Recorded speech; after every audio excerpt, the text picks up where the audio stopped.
ചില ദിവസം അങ്ങനെ എനിക്ക് ഈ രാവിലെ എഴുന്നേക്കാനും ഡ്യൂട്ടിക്ക് പോകാനൊക്കെ വല്ലാത്തൊരു മടുപ്പും മടി ക്ഷീണമൊക്കെയാണ്.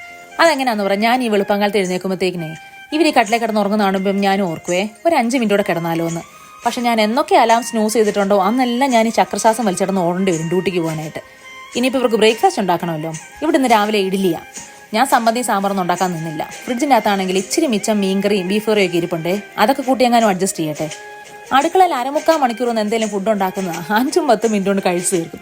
ഞാനാണെങ്കിൽ ഉച്ചയ്ക്ക് പൊതി കെട്ടാൻ നോക്കിയപ്പോഴത്തേക്കിന് ആവശ്യത്തിന് ചോറില്ല. മറ്റേത് പിള്ളേർ സ്കൂളിൽ പറഞ്ഞ് വിടുമ്പോഴത്തേക്കിന് നമുക്ക് അതെല്ലാം പൊതിഞ്ഞ് കെട്ടി വിടുമ്പം പ്രത്യേകിച്ച് പണിയൊന്നുമില്ലല്ലോ. ഇതാകുമ്പോഴത്തേന് നിങ്ങൾ വലിയോതിയും കൂടെയാ മൊത്തം നേരം വീട്ടിലും ഉണ്ട്. ഞാൻ കാരണം സാലഡ് കൊണ്ടുപോയേക്കാന്ന് വിചാരിച്ചാൽ ഇത്തിരി ലെറ്റ്യൂസും അവോക്കാഡോയും സവോളയും തക്കാളിക്കയും നാരങ്ങ നീരും എല്ലാം കൂടെ എടുത്തിട്ടുണ്ട്. ചിക്കൻ വറക്കേണ്ടതൊക്കെ ഞാൻ തലേദിവസം വറുത്ത് വെച്ചേക്കും കേട്ടോ. എന്നാ പറയുക, ഈ ഡ്യൂട്ടിക്ക് പോകുന്ന സമയത്ത് രാവിലെ എഴുന്നേറ്റ് ഇതൊക്കെ വറക്കാൻ നിന്നാൽ ആ പരിസര പ്രദേശം മൊത്തം മസാല മണക്കും. പിന്നെ എൻ്റെ യൂണിഫോത്തേലും കയറി പിടിക്കും, ബാഗേലും കയറി പിടിക്കും. ആകെപ്പാട് എനിക്കും അസ്വസ്ഥത, കൂടെ ജോലി ചെയ്യുന്നവർക്കും അസ്വസ്ഥത. കാരണം ഞാൻ പറഞ്ഞല്ലോ മൊത്തം ഈ വൈറ്റ്സ് ആയത് കാരണം അവർക്ക് ഈ മസാല മണം അടിക്കുമ്പോഴത്തേക്കിനും അവരിങ്ങനെ തന്നെ എന്നൊക്കെ പറഞ്ഞുകൊണ്ടൊക്കെ നടക്കും അതിലൂടെ. പിന്നെ ഏതേ ബ്രൗൺ കളറിലെ സ്ക്രബ്ബാണ് ഇടുന്നത്. ഒരുങ്ങി പിടിച്ച് താഴെ എത്തിയപ്പോഴത്തേക്കിനാണ് ഇഡ്ഡലി ഇരിക്കുന്നത്. അല്ലെങ്കിലും എനിക്ക് എന്തെങ്കിലും അവസാന നിമിഷം പണി കാണും കേട്ടോ. പിന്നെ എനിക്കുള്ളതും കൂടെ ഞാൻ പോയി ഞെട്ടി എടുത്തു.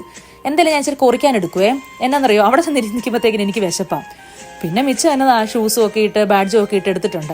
ബാഡ്ജ് മറക്കാൻ പറ്റത്തില്ല കേട്ടോ. കാരണം ആശുപത്രിക്ക് അത് കയറുമ്പോൾ തൊട്ട് പേഷ്യൻസിന് മരുന്ന് കൊടുക്കുന്നതും എല്ലാ കാര്യങ്ങളും അതിലൊരു ബാർകോഡ് ഉണ്ട് കേട്ടോ. അതാണ് നമ്മൾ സ്കാൻ ചെയ്യുന്നത്.